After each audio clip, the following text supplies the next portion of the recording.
My Financial Career by Stephen Leacock. When I go into a bank, I get rattled. The clerks rattle me. The wickets rattle me. The sight of the money rattles me. Everything rattles me. The moment I cross the threshold of a bank and attempt to transact business there, I become an irresponsible idiot.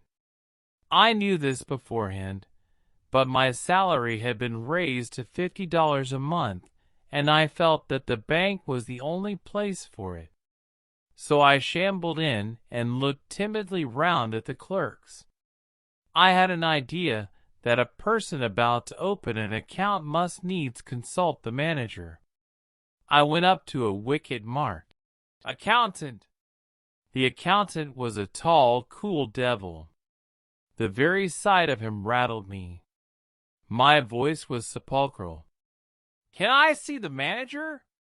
I said, and added solemnly, "Alone." I don't know why I said, "Alone." "Certainly," said the accountant, and fetched him. The manager was a grave, calm man. I held my $56 clutched in a crumpled ball in my pocket. "Are you the manager?" I said. God knows I didn't doubt it. "Yes," he said. "Can I see you?" I asked.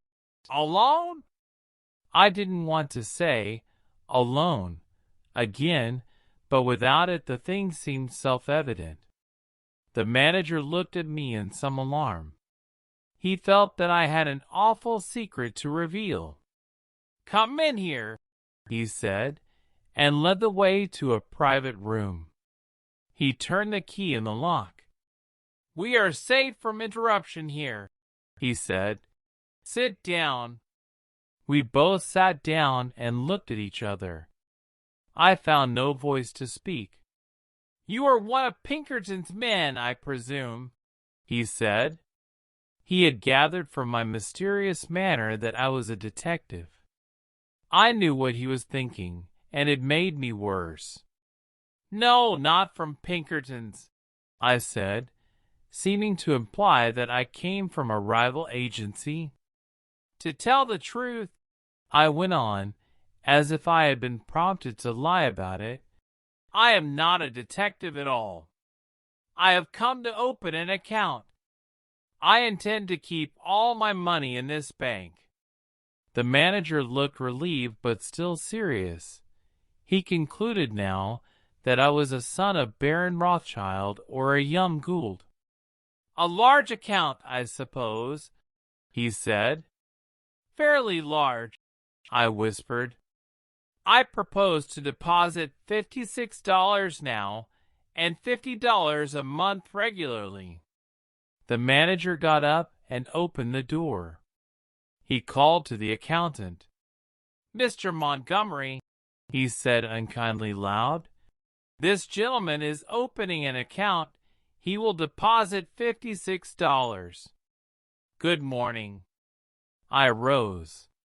A big iron door stood open at the side of the room. "Good morning," I said, and stepped into the safe.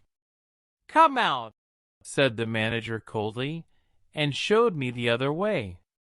I went up to the accountant's wicket and poked the ball of money at him with a quick convulsive movement, as if I were doing a conjuring trick. My face was ghastly pale. "Here," I said, "deposit it." The tone of the words seemed to mean, "Let us do this painful thing while the fit is on us." He took the money and gave it to another clerk. He made me write the sum on a slip and sign my name in a book. I no longer knew what I was doing. The bank swam before my eyes. "Is it deposited?" I asked in a hollow, vibrating voice. "It is," said the accountant. "Then I want to draw a check." My idea was to draw out $6 of it for present use. Someone gave me a checkbook through a wicket, and someone else began telling me how to write it out. The people in the bank had the impression that I was an invalid millionaire.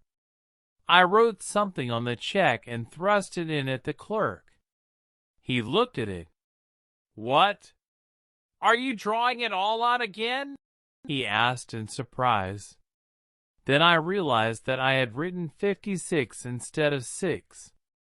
I was too far gone to reason now. I had a feeling that it was impossible to explain the thing. All the clerks had stopped writing to look at me. Reckless with misery, I made a plunge. "Yes, the whole thing. You would draw your money from the bank? Every cent of it. Are you not going to deposit any more?" said the clerk, astonished. "Never." An idiot hope struck me that they might think something had insulted me while I was writing the check and that I had changed my mind. I made a wretched attempt to look like a man with a fearfully quick temper. The clerk prepared to pay the money. "How will you have it?" he said. "What? How will you have it?" Oh, I caught his meaning and answered without even trying to think. "In 50s. He gave me a $50 bill. "And the 6? he asked dryly. "In 6s, I said. He gave it me, and I rushed out. As the big door swung behind me, I caught the echo of a roar of laughter that went up to the ceiling of the bank. Since then I bank no more. I keep my money in cash in my trousers pocket, and my savings in silver dollars in a sock. The end.